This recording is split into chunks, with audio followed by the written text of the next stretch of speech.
l'affaire Awa Fadiga continue de défrayer la chronique à Abidjan. Le jeune mannequin a trouvé la mort au CHU de Cocody par manque de soins immédiats. Le directeur de l'établissement et 2 de ses collaborateurs relevés de leurs fonctions.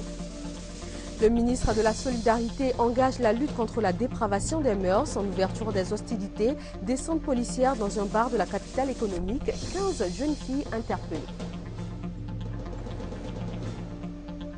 Manœuvre militaire conjointe des forces républicaines de Côte d'Ivoire et de la force licorne française. Ce sont des exercices conjoints mixtes pour renforcer la capacité opérationnelle des troupes. Ils sont dénommés Mistral d'Ivoire. Une mission de l'Union européenne à Bangui, la capitale centrafricaine. L'ONU s'apprête à donner le feu vert pour le déploiement de 12 000 casques bleus dans ce pays où musulmans et chrétiens se font la guerre. Vous êtes sur RTI 1, bonjour et bienvenue dans le journal. La commission électorale indépendante compte désormais 13 membres contre 31 pour l'ancienne formule. Cela conformément à une décision du Conseil des ministres d'hier. Et il en ressort également le limogeage du directeur du CHU de Cocody et du chef des urgences. Les 2 hommes ont été relevés de leurs fonctions suite à l'affaire Awa Fadiga, le jeune mannequin décédé au CHU faute de soins immédiats. Jérôme Kofi Abola. Palais présidentiel, nous sommes le 9 avril 2014. Si l'on se permet de parler de quorum à l'occasion du Conseil des ministres ce mercredi, l'absence d'ailleurs justifiée de certains membres du gouvernement n'est rien comparé à la présence massive de ceux déjà en place à l'arrivée du président de la République, Alassane Ouattara, dans la salle pour cette réunion hebdomadaire. Quorum donc atteint. La réunion, pour ce qui est du temps rendu nécessaire pour aborder toutes les questions à l'ordre du jour, a duré environ 1h30. L'une des décisions prises concerne la CEI, qui doit être désormais composée de 13 membres au lieu de 31. Le projet de loi extrait des organes de la CEI les groupements ou acteurs politiques dont la présence ne se justifie plus. Aujourd'hui, donc, la CEI est ramenée à 13 membres. 13 membres dont 4 représentent le président de la République et le gouvernement, 3 représentent la société civile, dont 2 religieux, 3 représentent le parti ou les groupements de partis qui sont au pouvoir et 3 représentent les partis ou groupements politiques de l'opposition. Le Conseil s'est une fois de plus préoccupé du système de la santé en Côte d'Ivoire, ce qui justifie la présence de la ministre de la Santé et de la lutte contre le sida au point presse. Madame Raymond Goudou-Kofi a d'abord évoqué le cas Awa Fadiga, décédé au CHU de Cocody. Le gouvernement a vraiment pris le problème de la santé à bras-le-corps. Les choses sont en cours. C'est vraiment dommage ce qui est arrivé avec le décès de Mlle Fadiga et bien sûr tant d'autres qui ne nous ont pas été signalés. Mais le processus est en cours. Nous sommes vraiment en train nous travaillons. Le gouvernement a mis beaucoup d'argent déjà et le gouvernement a consenti à mettre ce plan d'urgence en place à hauteur globalement de 3 milliards. La ministre de la Santé et de la lutte contre le sida a ensuite rassuré quant aux mesures prises pour faire face à la fièvre Ebola qui sévit en ce moment dans certains pays de la sous-région, notamment la Guinée. Nos médecins au sein de l'INHP, c'est-à-dire l'Institut national de l'hygiène publique, ainsi que ceux de l'Institut Pasteur et du service de maladies infectieuses, ont été formés très tôt, n'est-ce pas, à la reconnaissance, j'allais dire, visuelle, déjà en dehors, bien sûr, de la période d'incubation qui pourrait les interpeller. Je pense que nous sommes tous concernés par le problème et nous devons tous faire un effort. Donc l'impact économique, il suffit simplement d'avoir une autre activité génératrice de revenus. Si ce n'est pas l'agouti, mais ça peut être autre chose. Alors vraiment, je reste formel. Faisons tous l'effort pour nous aider à ne pas permettre l'entrée du virus en Côte d'Ivoire. Pour le gouvernement, il s'agit de prendre toutes les dispositions nécessaires concernant toujours la fièvre Ebola afin d'éviter la psychose au sein des populations. Les mesures sanitaires et sécuritaires d'urgence pour éviter l'entrée du virus Ebola en Côte d'Ivoire, un des points clés donc de ce Conseil des ministres. Et à ce sujet, le ministre de la Santé est sur le terrain. Après les préfets et les partenaires de santé, elle rencontre les femmes parlementaires. Il s'agit essentiellement d'avoir leur soutien dans la lutte contre l'épidémie. Patricia Omouetia. Séances de travail et réunions se multiplient. La ministre de la Santé déterminée et engagée dans la lutte contre la maladie d'Ebola. À ses côtés cet après-midi, les femmes parlementaires de Côte d'Ivoire. Elle les exhorte à relayer l'information sur le terrain afin de sensibiliser les populations. L'hygiène est surtout déjà la première étape. La notion d'hygiène est extrêmement importante. Il peut arriver un cas quelque part, bien assez éloigné, où on décède et puis selon les rites, avant de l'enterrer, on manipule cette personne. C'est le départ de la contagion. Si on ne mange pas agouti aujourd'hui, on ne mange pas hérisson aujourd'hui, on ne mange pas porc épic aujourd'hui, on ne mange pas chauve-souris aujourd'hui, on peut manger du poisson. Pour Raymond Goudou Kofi, la fermeture de la frontière ne s'impose pas. Il y a des cas, des gens qui viennent, qui partent de chez eux, qui utilisent les pistes pour entrer en Côte d'Ivoire.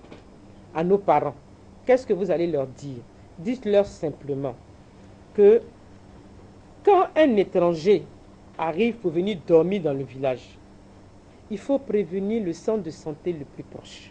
Selon le point épidémiologique du 8 avril 2014, sur 151 cas, il y a 98 décès en Guinée. Sur 21 cas, il y a eu 6 décès au Libéria.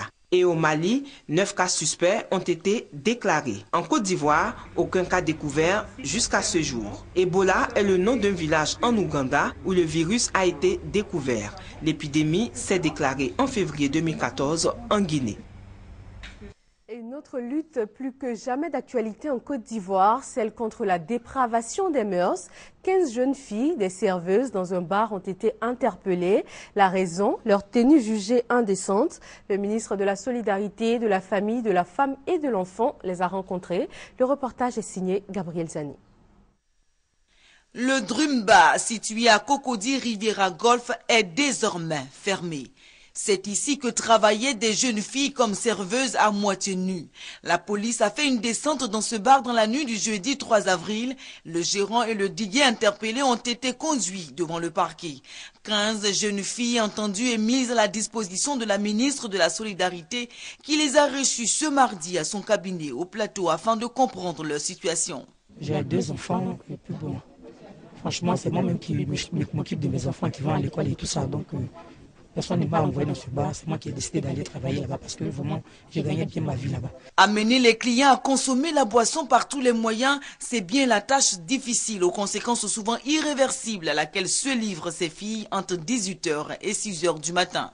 Il n'y a pas trop longtemps, ça fait pas encore une semaine de cela, j'ai découvert que je souffre d'un début de cirrhose de foie. Cela est dû à la consommation abusive de l'alcool et puis à les boissons frélatées. Pour en moyenne 25 à 50 000 francs CFA par jour, elles sont souvent battues ou violées par des hommes ivres.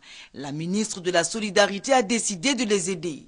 Le cadre de la politique d'autonomisation économique de la femme proposait autre chose à ces filles, qui apparemment sont volontaires. Je les recevrai donc jeudi à nouveau pour leur permettre de franchir le pas, de s'engager et de choisir la vie qu'elles veulent mener. Mais je crois que elles ont le droit de se battre pour leurs enfants, pour leur famille, mais pas à n'importe quel prix. Mais Anne Désirée Ouloto n'en restera pas là. Des descentes policières dans les bars seront de plus en plus fréquentes. Oui, il faut s'y attendre. Nous avons une réunion il y a à peine 10 jours. Aujourd'hui, voici les premiers résultats. Madame la directrice de la police mondaine nous a assuré que ce complexe ou ce bar ne saurait en aucune manière être ouvert à nouveau. Tout en invitant les filles à sortir de ce milieu et les populations à dénoncer les cas de proxénétisme déguisés dans les bars et autres lieux, la ministre compte ouvrir un centre d'accueil pour recevoir ces filles aux conditions difficiles. Le Premier ministre Daniel Kablan-Duncan est aux États-Unis pour les réunions de printemps de la Banque mondiale et du Fonds monétaire international FMI.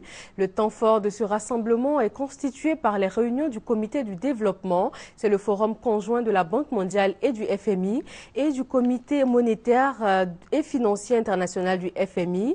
Ils font alors le point sur les activités de ces deux institutions. La patronne du Programme national de cohésion sociale et le grand médiateur de la République unissent leurs efforts pour la création d'un climat de paix en Côte d'Ivoire. Ils se sont rencontrés pour trouver une solution au conflit foncier qui divise en ce moment les populations d'Anonkwa-Kouté, c'est dans la commune de Yopougon, Sidonie Davila et Gabriel Zani.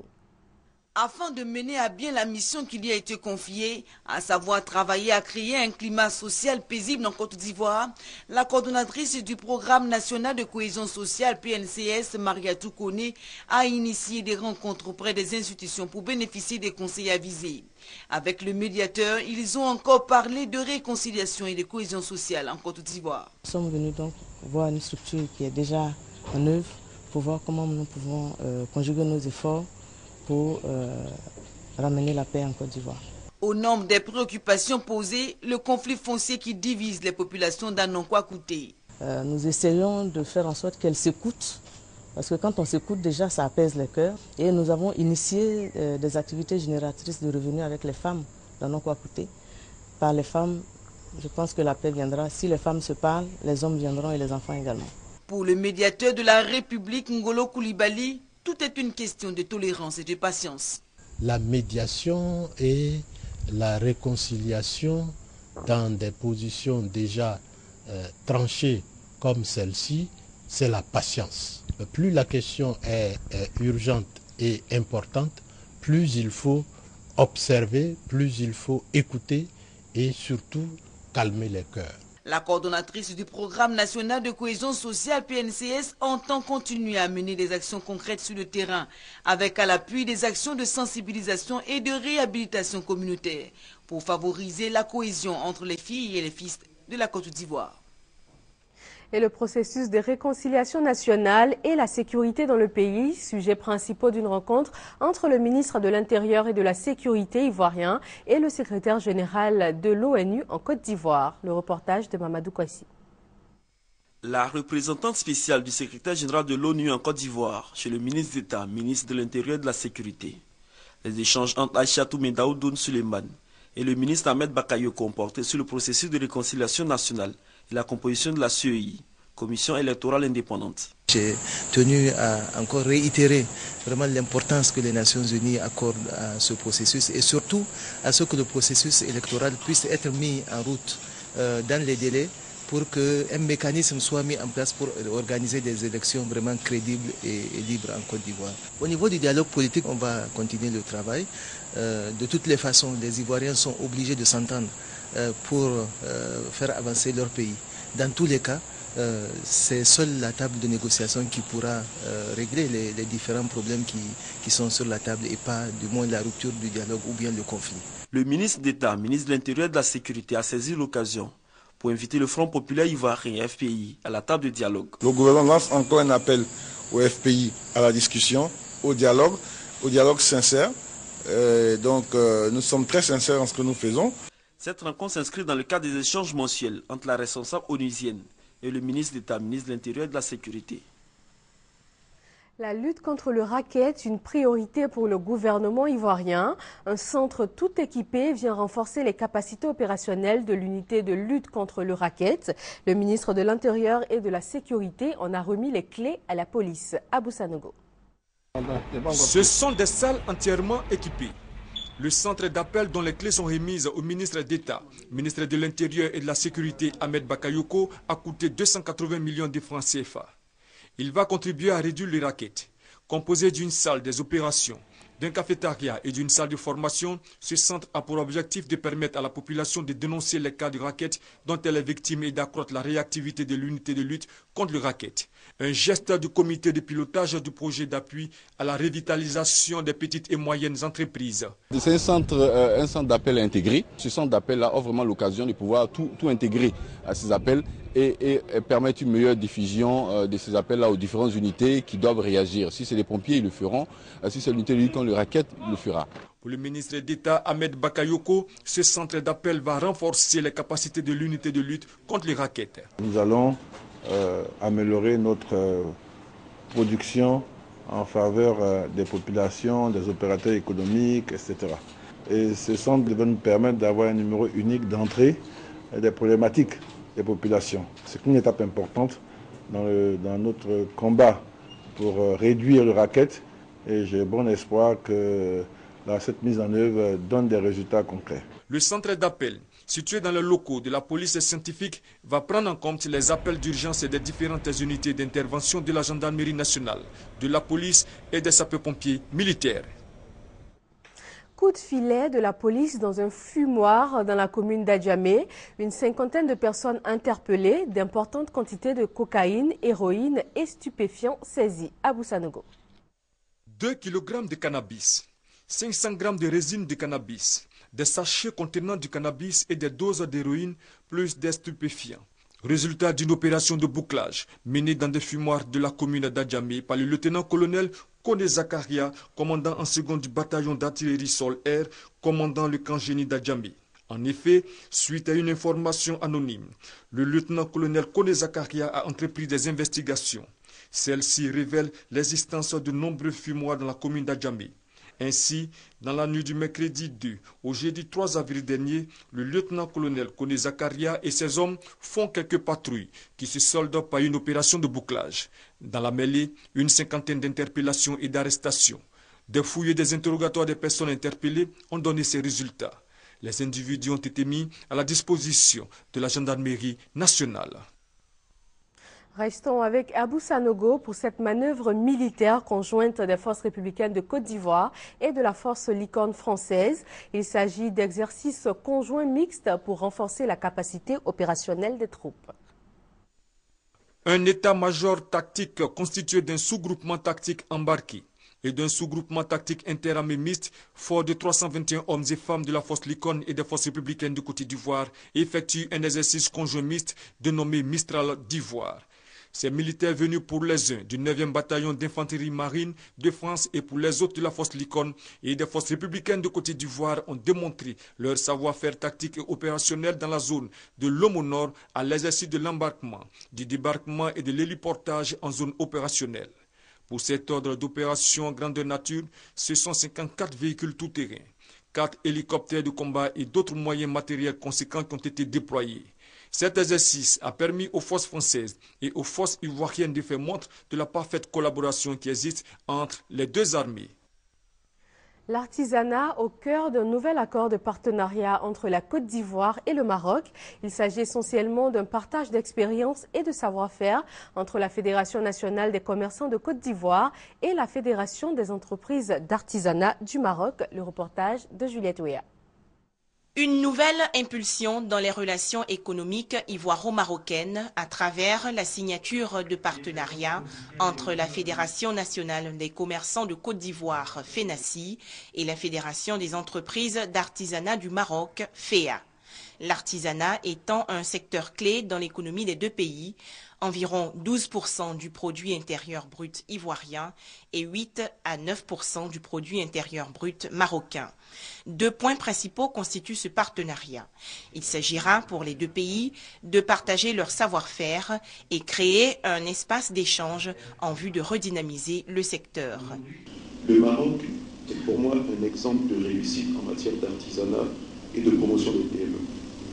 Nous sommes heureux de cette amitié, de ce partenariat. Il est important de structurer ce secteur, bien entendu, de sortir nos artisans de l'informel. Cette synergie va permettre aussi aux commerçants ivoiriens et marocains d'accéder facilement aux marchés respectifs. Aujourd'hui, nos deux institutions lancent un signal fort. Dans la mise en œuvre de cette nouvelle feuille de route, et pour atteindre les objectifs escomptés, plus de 300 rencontres B2B sont organisées dans le cadre du marché ivoirien de l'artisanat à partir du mardi 8 avril à l'espace CERAE UEMOA. Les deux pays prévoient également d'organiser un forum économique ivoiro-marocain au Maroc lors de la prochaine visite d'État du président ivoirien Alassane Ouattara. Le Centre de promotion de l'investissement en Côte d'Ivoire, CEPICI, initie la caravane Entreprendre en Côte d'Ivoire. C'est une campagne pour sensibiliser la population à l'auto-emploi. Elle vient de démarrer dans la ville de Boaké. Hassan Kane, Kader Sogodogo. La caravane Entreprendre en Côte d'Ivoire est dans la région de Boaké. Cette initiative du Centre de promotion et d'investissement en Côte d'Ivoire, CPICI, vise à sensibiliser les populations à s'inscrire dans la politique de l'auto-emploi afin de résolver le problème de chômage dans le pays. La population de Bouaké, dans toute sa composante, a été instruite sur les notions de l'entrepreneuriat. Cela à travers l'environnement politique, juridique et économique favorable que propose l'État de Côte d'Ivoire aux hommes d'affaires. Bouaké, c'est quand même la deuxième ville du pays. Certes, elle a connu beaucoup de souffrances, mais il était bon que, comme nous a ordonné le chef de l'État, que sur le terrain, nous venions pour rencontrer les populations, rencontrer les opérateurs économiques, discuter avec eux, leur donner des informations sur les actions gouvernementales qui sont à leur avantage et surtout recueillir leurs préoccupations de sorte à faire les plaidoyers nécessaires auprès du gouvernement. La population salue la présence de la caravane du CPICI. Si on dit tout de suite qu'au moins en vendant du jus, tu peux grandir demain, c'est encourageant. Ça veut dire que bon, demain, aujourd'hui, si je commence demain, avec l'aide de CPICI, je peux évoluer, ça donne du courage. Après 24 ans à l'étranger, j'ai trouvé qu'il faut venir investir dans mon propre pays. J'ai choisi Bouaké parce que Bouaké, c'est le centre. Je trouve que ma clientèle se situe au niveau de Bouaké. Après la cérémonie d'ouverture, les stands du CPICI ont été pris d'assaut par les populations qui démontrent ainsi l'intérêt qu'elles accordent aux activités du CPICI. Prochaine étape, le district de Yamoussoukro. La lutte contre la sécheresse et la famine préoccupe les pays du Sahel. Comment augmenter la production agricole dans ces pays afin de booster la lutte contre la faim?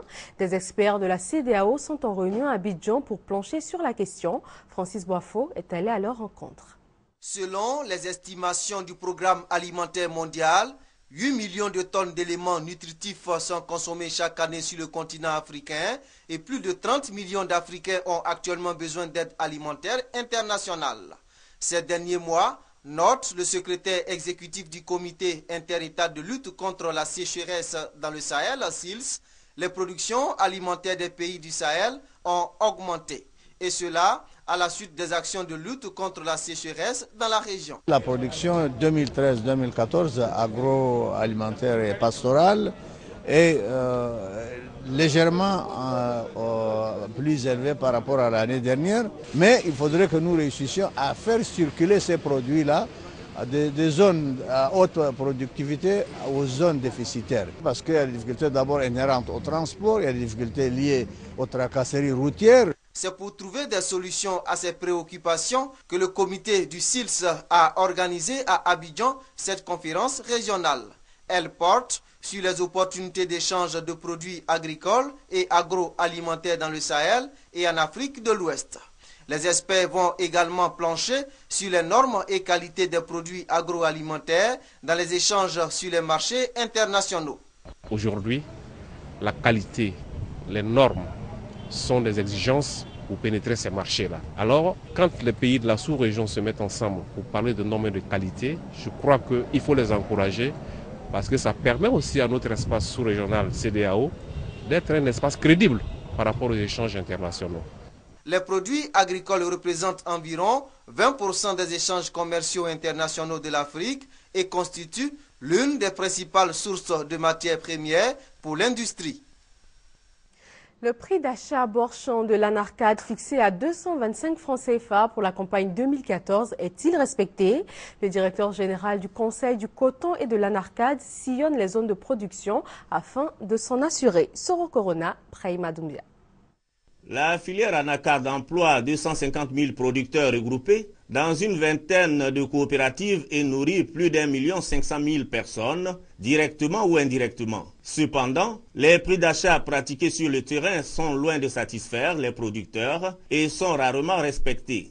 Pour la campagne 2013-2014, l'État a mis les bouchons doubles afin de permettre le strict respect du prix Borchamp de 225 francs CFA annoncé par le Conseil du coton et de l'Anarcade. Pour se rendre compte de l'effectivité du respect du prix, le directeur général, Malamine Sanogo, sillonne les zones de production. Au niveau des producteurs, nous avons dit que le prix Borchamp, c'est 225 francs planchers. J'insiste bien plancher, c'est-à-dire qu'on ne peut pas acheter en dessous de 225 francs. au niveau des producteurs, mais on peut l'acheter à 300, à 400 selon la qualité. Le prix plancher au niveau des magasins intérieurs est respecté, le prix au niveau portuaire est respecté, la qualité s'est améliorée. À mi-chemin de la commercialisation de l'anacarde, je pense que tout se passe relativement bien. Malgré le respect du prix d'achat de 225 francs CFA le kilogramme de la noix de cajou, certaines difficultés sont rencontrées sur le terrain. Des structures transformatrices et exportatrices de l'anacarde mènent une concurrence déloyale aux acheteurs sur le terrain. Certains acteurs qui ne sont pas contents aujourd'hui de cette réforme, il faut le reconnaître, et qui font tout pour créer le désordre au niveau de cette filière. C'est vrai qu'ils ont passé 10 ans à faire beaucoup de bénéfices sur le dos des producteurs. Je crois que c'est fini avec la réforme. Il faut qu'ils prennent conscience que nous ne pouvons pas accepter que ce soit eux qui orientent les prix. C'est plutôt le marché qui doit orienter les prix. Depuis 2010, la Côte d'Ivoire a détrôné le Vietnam. Elle occupe la deuxième place de producteur mondial du cajou. Pour la campagne 2012-2013, le pays a produit plus de 500 000 tonnes. Direction Bongouanou, dans la région du Moronou. L'opération de logements sociaux y rencontre très peu d'engouement. Le préfet de région sensibilise les élus et les cadres pour rendre ce projet viable. Yassine Kouakou et Thérèse Tapeyoboué. Le programme de logements sociaux initié par le chef de l'État en vue de permettre à chaque Ivoirien de disposer d'un toit demeure timidement dans le Moronou. À l'issue de la première phase de l'opération, le promoteur retenu pour Bongouanou s'est vu obligé de suspendre les travaux et pourtant, les premières fouilles sur le site de 20 hectares mis à sa disposition par l'État ont été réalisées. Les agents du centre de facilitation des logements sociaux installés à la mairie de Bongouanou, eux, attendent désespérément les souscripteurs. Face à cette situation, le préfet de la région du Moronou a rencontré les élus et cadres afin de les sensibiliser sur le bien fondé de l'opération. C'est un bon tremplin pour faire passer les messages du gouvernement et surtout pour les logements sociaux et d'autres problèmes que nous avons abordés. Les élus et cadres de Bongouanou manifestent leur intérêt pour le projet. Nous sommes venus à la réunion pour voir quel est le dispositif qui a été mis en place par l'État. Et maintenant, il nous revient de voir, une fois qu'on aura bien compris, de voir avec l'ensemble des cadres quel avantage on peut tirer de ça pour essayer de construire des logements pour que les fonctionnaires et agents de l'État qui viennent dans nos villes puissent être logés dans de bonnes conditions. Des propositions allant dans le sens de l'extension du projet en dehors du chef-lieu de région comme initialement prévu, en créant des blocs de quartier dans les départements ont été faites. Toutes choses qui pourraient intéresser les populations du Moronou. La coordination nationale des diplômés oufouettistes de Côte d'Ivoire se mobilise et mobilise pour une large victoire du président Alassane Ouattara en 2015 au programme des séminaires de formation sur l'emploi et des meetings de mobilisation. Chantal Akando. Daloa, Issia et Saïoua sont les localités que la coordination nationale des diplômés oufouettistes de Côte d'Ivoire, CNEDHCI, ont sillonné dans le cadre de leur tournée de mobilisation des populations pour soutenir Alassane Ouattara aux élections de 2015.